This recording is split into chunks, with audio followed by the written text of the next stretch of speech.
L'idée, c'est que s'il ne peut pas venir pour booster la machine lui-même, parce que de tout temps, les gens ont été derrière Cellou Dalein, qu'il accepte d'être président d'honneur et candidat de l'UFDG pour permettre une nouvelle équipe se mettre en place. On va vous donner la parole, vous allez repréciser votre idée, pourquoi vous êtes venu nous voir aujourd'hui, qu'est-ce que vous vouliez dire concrètement, et peut-être que nos questions vous ont empêché de dire de façon claire. Quel est le principal message? Le principal message, c'est qu'on est en 2025, début de 2025, et on a annoncé qu'il y aura des élections. Quel ordre, on ne sait pas. Quel calendrier, on ne sait pas. Mais l'idée là-dedans, c'est qu'au sein de l'UFDG aussi, on avait annoncé un congrès qui doit être fait en 2025 pour préparer l'avenir de l'UFDG et pour préparer des élections. Pour ce faire, il est question de voir dans quelle mesure est-ce qu'une équipe peut être mise en place avec l'accord de Cellou Dalein, avec la décision de Cellou Dalein, que des cadres se mettent à table pour essayer de travailler.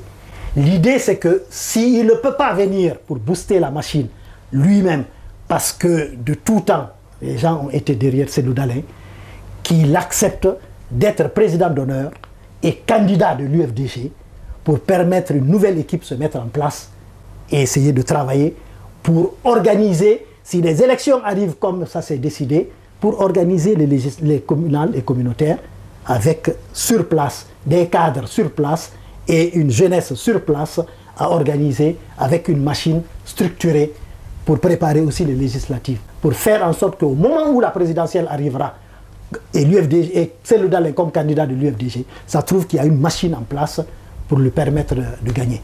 Et si cette machine n'est pas en place, il y aura du monde, mais les mêmes causes entraîneront les mêmes effets. Ce qui a été fait en 2010, en 2015 et en 2020 reviendra exactement au même. Les électeurs, les militants vont voter, l'UFDG va gagner et en fin de compte, dans les résultats et dans la proclamation, on va proclamer un autre candidat vainqueur. Et s'il doit rentrer, et qu'il rentre pour qu'on prépare la machine à se structurer pour cela. En 2010, Cellou Dalein avait dit 3 choses lors de la campagne. Il a dit la première des choses,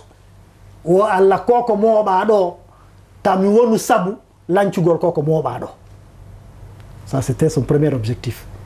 Le deuxième objectif, ou souhait, c'était que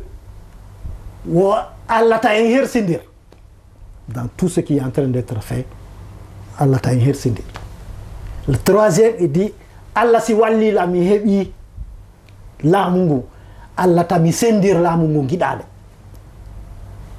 Ça m'est resté gravé en tête. Traduisez pour ceux qui ne comprennent pas. Il avait dit en 2010 que Dieu lui donne la force de maintenir cette unité dont il a hérité, cette mobilisation, cette cohésion dont il a hérité.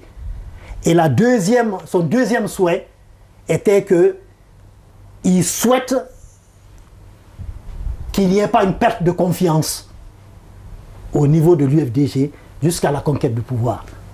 Et que son troisième souhait, que Dieu lui donne la force que quand il sera aux affaires, que la répartition ne soit pas partisane ou ethnique ou tribale.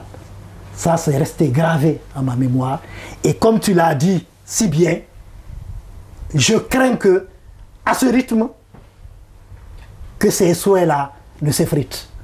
Parce que si la cohésion n'y est plus, si les gens n'ont plus confiance et que le partage au sein de l'UFDG soit juste sur des principes d'amitié et non d'efficacité pour porter Cellou Dalein au pouvoir, ça risque d'être très difficile et je ne souhaiterais pas être là pour voir une machine comme l'UFDG se détériorer.